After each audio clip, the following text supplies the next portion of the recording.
final tap that goes about head high, and when the ball comes down, he fucking crushes it like 300 yards. Like, he basically drives the golf ball as it's falling like a baseball bat. And he did that with no time left for them to shoot.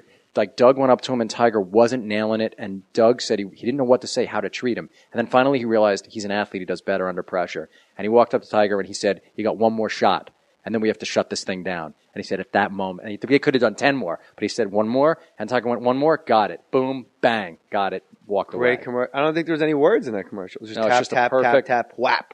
Yeah, it's perfect. And you know, I got to say, I'm doing a thing that really drives me crazy. You know, I'm friends with a lot of comedians, and I might be there with Goldman or Alan Havey or somebody, and they do a set, and I think it's great, and I'm like, "That was awesome," and they say, "Yeah, I fucking didn't tell the second joke right, and I hated my closer." And so if you like Walking Tall and you're out there, you're not wrong to like Walking Tall. Yeah, it is what it is. For me, I just know I worked on it for 4 weeks, so it doesn't feel like it's my movie. To answer your question at the beginning. Runaway Jury is your movie. Runaway Jury feels more like it, but that's I think probably the best example of one that Dave and I cared a lot about. We wrote a script that got the movie greenlit and got it made. Runaway Jury, you mean? Runaway Jury. But there were other writers who worked on it. We didn't get along with the director at all because... Who was the director? His name is Gary Fleeter. And he's sort of a B-level... he's a person. He's a B-level human being. He's fine as a director. But as a human being, I think he's B-level. It's like Colonel Parker said, you don't have to be nice to people on the way up if you ain't coming down. Koppelman right now has established he ain't fucking looking back. Fleeter can suck my nuts. That, yeah. Or as Daryl Wright said, kiss my dick. No, man, Fleeter, he's not a nice person really to people in general in Hollywood. And that always fascinates me. He wanted to direct. We're playing make believe, and we're getting paid. Yeah, we're getting paid. We get to take naps. At lunch, I'm gonna go lay down while these crew guys are loading fucking sandbags. That they're called sandbags because they're heavy, because they're filled with sand. And I have to take them all back to the truck, and they don't get a van ride back to the truck. They're just bringing in lights, and they always live way too far away to be in this business. It's like, I drove in from a Diamond Bar. Well, then you're an asshole. Then you should open a paint shop in Diamond Bar if you're driving to fucking Studio City every day to push a camera. The Canadian ones are coming all the way from cottage country. Man. Yeah. I'm in cottage country. Yeah. So Fleeter directs Runaway Jury. No, so Fleeter wanted to direct Rounders, and we all blocked him from doing it because he was... We just felt like he'd be a guy we felt like he would come onto the movie and just fire us off it just because that's what he does. So when he came on to Runaway Jury, he intentionally made an insultingly low offer for us to keep going, as if to say, you know, you're worthless. So we just said, fuck you, and walked away. So he ended up hiring another writer who wrote some of that movie. And so that's an example. It was frustrating. Is his name on it? Yeah. So he gets residuals for your baby. Yeah, we share the residuals together. So you and David write. How long did it take you to write Runaway Jury? That movie, I think, took maybe 5 months to write. And then you go. The process is what? You go. You finish the movie. You look at. You realize it's done at some point. Well, then you realize it's done, and then you give it to producers. I mean, how do you know it's done? Isn't there a part of you that goes, I think we could just because I guess more like you, where I'm like, fuck it, it's done. I don't know what to tell you. No. But other people obsess. You get really obsessive about this stuff. But sometimes there's a delivery date, right, where they want it by a certain point. And you go, that kind of forces the thing. But you don't turn it in until you feel like you don't have any more ways to fix it. Like, we'll finish a script, put it in a drawer. Now, there's no drawers because you don't print it, but, put it away. Look at it again in 10 days. And if suddenly you see, oh, fuck, that scene doesn't work. That relationship seems like bullshit. That line's not really funny. You go back, you work on it more. But when you get to the point where you have no idea what's wrong with it anymore, that's when you got to share it with other people. So you share it with the producer then. Okay. And then the producer will give you notes, and if those notes make sense, you do them together. And then, then you give it to the studio, and they give you notes and feedback. That's where the relationship is no longer symbiotic. When the studio says, we think the stick should have a personality, and you have to go back and fake type. Like, do you make believe type? Going, enter Dwayne carrying a stick. The stick is a bit of a chip on his shoulder. What they really mean by that, all right, if you want to dive in, what they really mean by the stick has to have a personality is they want it to have an origin story, right? They want the stick to have a backstory. That makes sense. They want to know why does this, how did this iconic thing come into being? But the way that they... Like, why isn't he just brass-knuckling people in the face? Like, why the stick? That's what they want to know. That's what they want to know. But they can't say it like a human being. They have to say, maybe this thing could have a little personality.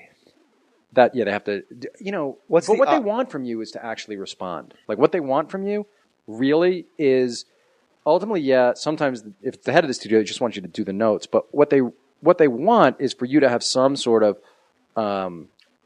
authorial voice or opinion, right? They do want you to be heard.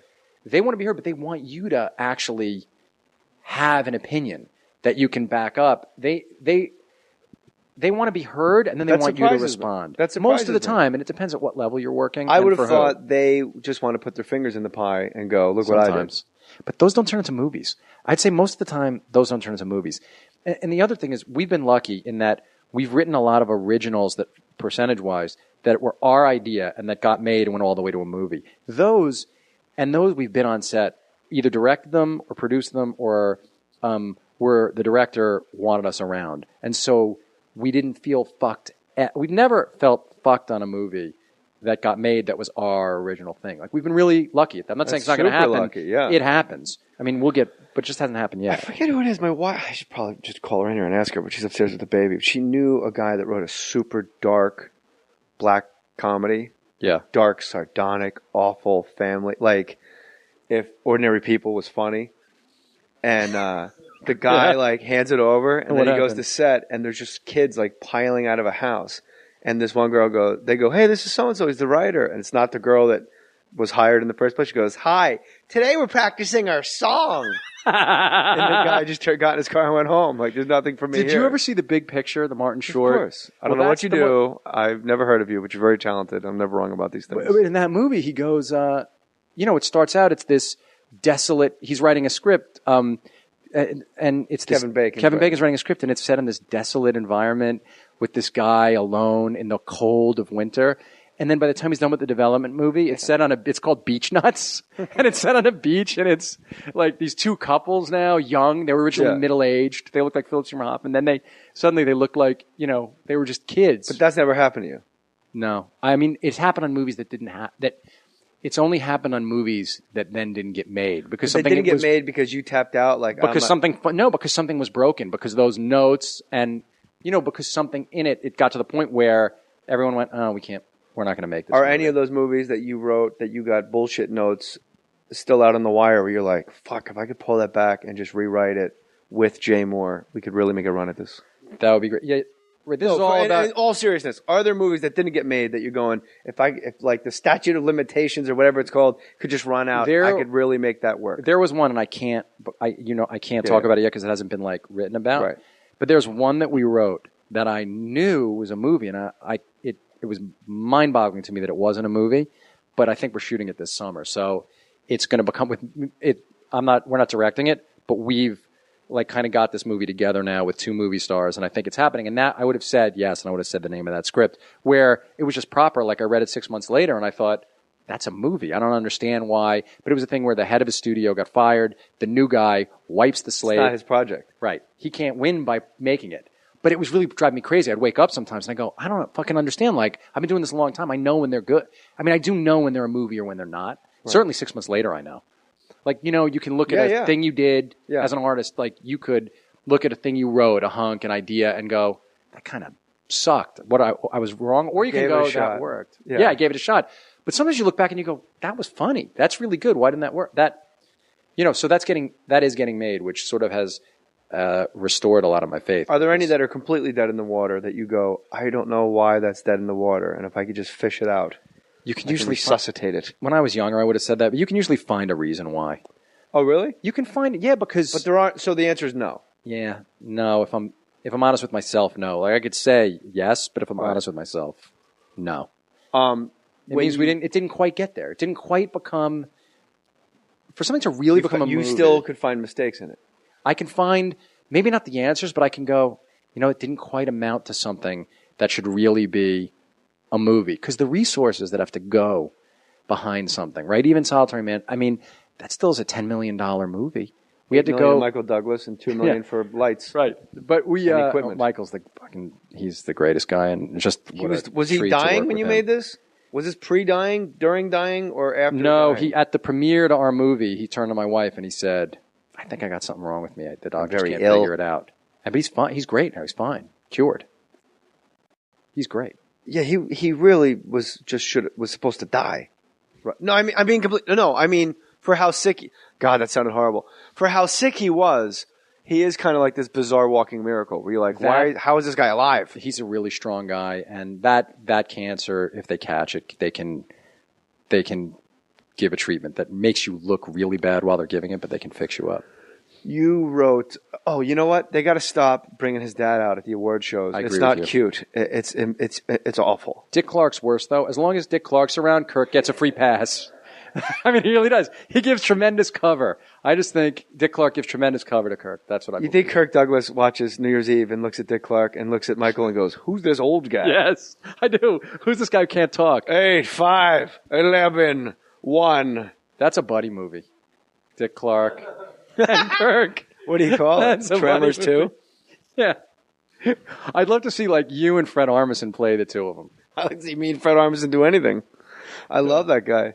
He's so brilliant. His SNL audition, I was told, I don't know why anybody would make this up. You know, usually you go in, you audition, you have your characters and stuff. He just sent in like a bunch of weird films. I just heard him tell the story on some music show. He was a musician.